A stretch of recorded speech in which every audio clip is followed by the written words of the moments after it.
At the age of 14, I started making a series of decisions, and this is the most embarrassing, not glorifying, or funny part of my story, that would lead to what we call the revolving door of the judicial system.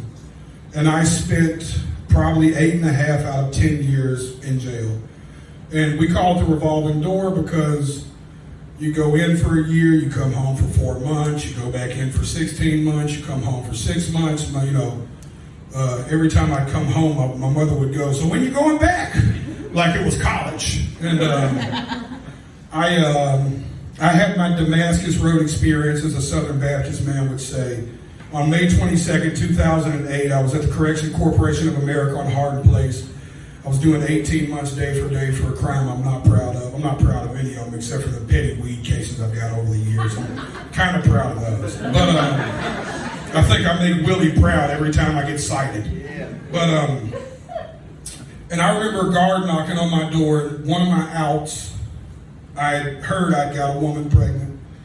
And the guard knocked on my door and said, "Mr. D. Ford, I'm here to tell you that your daughter was born this morning."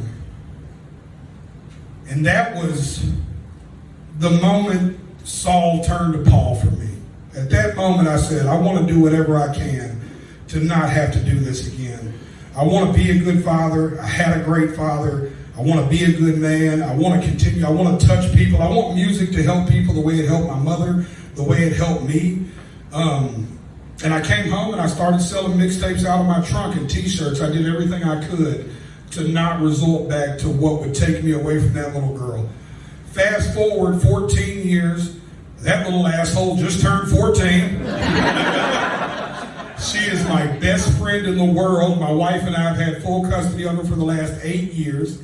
I see her this morning. She was like, "Is this one of those things I could go to?" I was like, actually, yeah. She was like, "No, I'm going back to sleep." I was like, "You shit."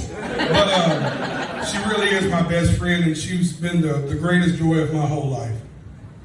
And she's, we just signed her to a publishing deal. It's great, right? Yeah. He's in the family business now. She signed her first publishing deal with them. That's right. We will take care of her. You mentioned your father, and I'd like you to speak to the effect he had on your life, who he was as a man, to the duality of life that you shared. I get it. So nobody feel weird about this. Has everybody at least got a chance to listen to a piece of Son of a Sinner, the record that we're currently pushing the country radio?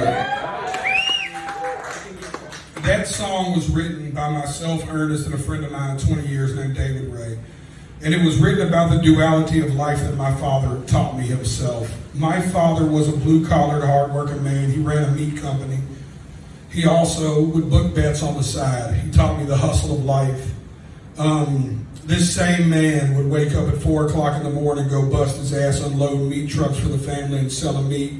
He'd then come home, change, go to the local pub and pass out football cards. Some of y'all are old enough to remember you got a couple of those. And he taught me the duality of life because this same man, Monday, even to the day he died, Monday, Tuesday, Wednesday, and Friday, he would go to the bar every day at 5 o'clock, and he would hold court there. He was like a legend at the Tin Roof on Demumbrian Street. They have a plaque above where he sat at the bar. But that same man wouldn't be there Thursday because he'd run the homeless program at his church, at the United Methodist Church, called Room in the Inn. This same man raised 4 men and 1 daughter to be great people. I was the only one that fucked up really bad.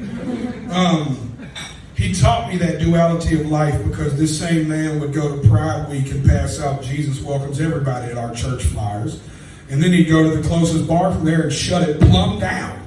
And I was like, I get that. I'm the same guy that will go out with y'all tonight, which I'm sure, y'all are getting beat up anyways, but if you want to get really beat up, I'll do it. And I'll wake up in the morning and meet you for breakfast at an hour of my choosing.